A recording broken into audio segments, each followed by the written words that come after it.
The president feels the same today as he did yesterday. Karoline Leavitt is taking down The View with an $800 million defamation lawsuit, and it's about to get messy. What happens when a conservative firebrand goes head-to-head with the media elite? Ever wondered what happens when a media giant gets called out in court, on record, with receipts? If you want the unfiltered truth behind the headlines, hit that subscribe button. This is the kind of drama you won't want to miss.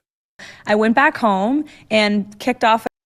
Karoline Leavitt, conservative, fearless, and with a clear message, made her move when she filed an $800 million defamation lawsuit against The View. For months, the show had been a stage for nasty jabs and subtle shots at her political stance, her career, and her persona.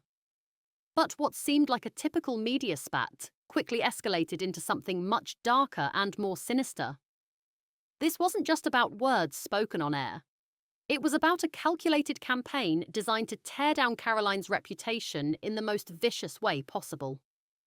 It was personal, and it wasn't going to be ignored. Leavitt came prepared, armed with video evidence, audio tapes, and documents. Everything needed to tear down the powerful media empire that had underestimated her. People who are receiving individual assent. In her corner, she had a battle-hardened legal team and a relentless determination to take down one of the most influential daytime talk shows in history. The stakes were sky-high, and The View had no idea what they were about to walk into. The moment Karoline Leavitt filed her $800 million defamation lawsuit against The View, the entire media landscape trembled. For years, the show had thrived on controversy, often skirting the line between sharp commentary and outright slander. But this time, they'd allegedly crossed it, and Karoline was ready to prove it. This ended yesterday, and this is... The lawsuit outlined a coordinated effort to publicly humiliate her during a guest appearance, accusing the hosts and producers of orchestrating a segment designed to damage her reputation.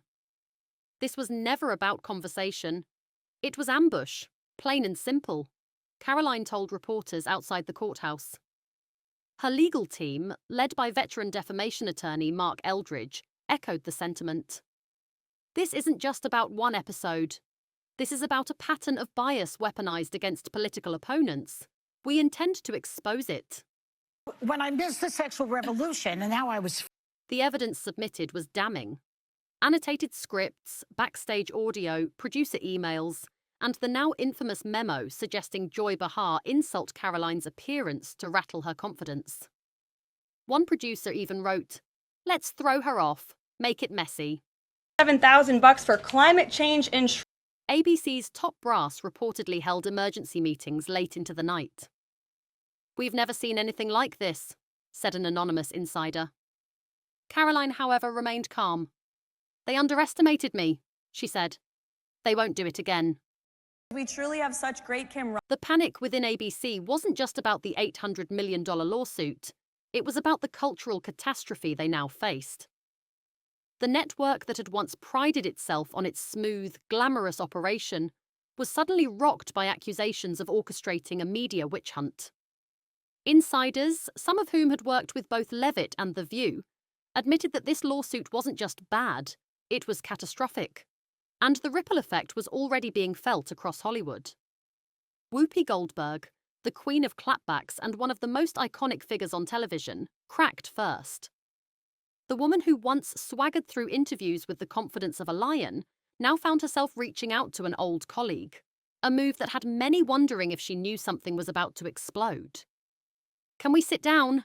Just talk. This doesn't need to go further," Whoopi allegedly said. But by that point, it was too late. The damage had been done, and the courtroom showdown was inevitable. Then came Joy Behar, the no-nonsense co-host known for her bold and brash opinions. Behind the scenes, sources say she was the first to try and patch things up. Behar reportedly reached out to one of Karoline's lawyers, offering a statement, maybe even a public apology. It was desperation. The network was cornered, and they could see the writing on the wall. But Sunny Hostin? She wasn't reaching out for peace talks. She was scrambling for a legal lifeline. As the only one with a legal background, she reportedly began holding private consultations with her own lawyers, outside of ABC's counsel. Was she personally liable for millions? That was the question echoing in her mind as she tried to distance herself from the sinking ship. As ABC execs scrambled to contain the fallout, whispers of The View's potential cancellation rippled through the network like a shockwave. What started as a defamation suit had morphed into a full-blown reputational crisis. Meetings turned hostile, sponsors got quiet, and producers were reportedly told to prepare for every outcome. Meanwhile, Karoline Leavitt stayed poised. No flinching, no backing down. Her attorney stated firmly, "This isn't about revenge, it's about responsibility. Our client will not settle for silence or spin." The message was clear. This wasn't just courtroom drama. This was a reckoning. And ABC was squarely in the crosshairs.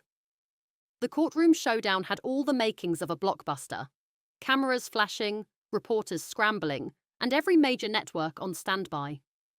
But inside that courtroom, the drama dialed up to 11. The judge, stern and commanding, wasted no time.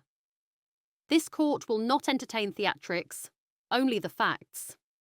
We are here to determine if defamation was committed, not to settle scores on television, he declared, silencing the murmurs in the gallery. Leavitt's legal team came armed with transcripts, social media reactions, and internal emails, allegedly showing malice and coordination behind the scenes. Meanwhile, The View's defense scrambled to protect the show's editorial integrity, framing the segment in question as commentary, not character assassination. Tensions reached a peak when Whoopi was asked to take the stand. Her lawyer immediately objected, citing health concerns, only adding to the drama. Karoline's presence remained commanding, her gaze fixed, her expression unreadable. The courtroom wasn't just deciding on a lawsuit, it was weighing the credibility of daytime TV itself. In this moment, the celebrity-studded glitz gave way to raw, unfiltered legal warfare. Karoline's team wasted no time. The footage came first, a slow-motion breakdown of the segment that kicked everything off. What was once dismissed as a few casual insults turned into a relentless, coordinated attack. And with each insult, the room grew quieter, the weight of the moment sinking in. But it wasn't just the footage that had the courtroom on edge. Emails, Slack messages, and pre-show notes flashed on the screen, revealing the true nature of the attack. A note appeared that read, "We need a viral moment. Karoline's the target today." That moment was a turning point. What was once an innocent segment turned out to be a calculated media takedown. And then, just when it seemed like it couldn't get worse, Karoline's team dropped the ultimate bombshell, a voice memo from a producer after the taping. The voice, almost gleeful, said, "We got what we needed." She cracked. The gasps in the courtroom were deafening. Even the judge paused, stunned by the sheer audacity. But through it all, Karoline sat there unshaken. This wasn't her first rodeo. She knew exactly what was going on. And as the camera captured every moment, it became clear. Karoline Leavitt wasn't cracking. She was the one in control. And then the moment the entire world had been waiting for. The jury filed in, faces unreadable.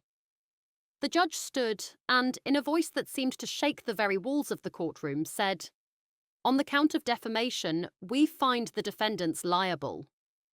Boom. The room erupted. But that wasn't all. ABC and The View were ordered to pay $800 million in damages. This was bigger than just a lawsuit. This was a cultural earthquake. The media world had just witnessed a takedown of the most iconic daytime TV show. And it wasn't just a financial blow, it was a reputational disaster. Twitter lit up with reactions. Memes spread like wildfire. Fans of Karoline and detractors alike flooded social media, tearing into The View and its hosts. In the end, Karoline Leavitt didn't just win a lawsuit, she changed the game. This wasn't just about one woman taking on a show. It was about holding the media accountable for the damage they cause when they think they can get away with anything. It was a wake-up call for the industry, one that will echo for years to come. But now it's your turn. What do you think about this high-stakes legal battle? Do you think The View will ever recover from this? Drop your thoughts in the comments below. And if you want to stay up to date on all the latest gossip and drama, make sure to subscribe to the channel for all the insider info.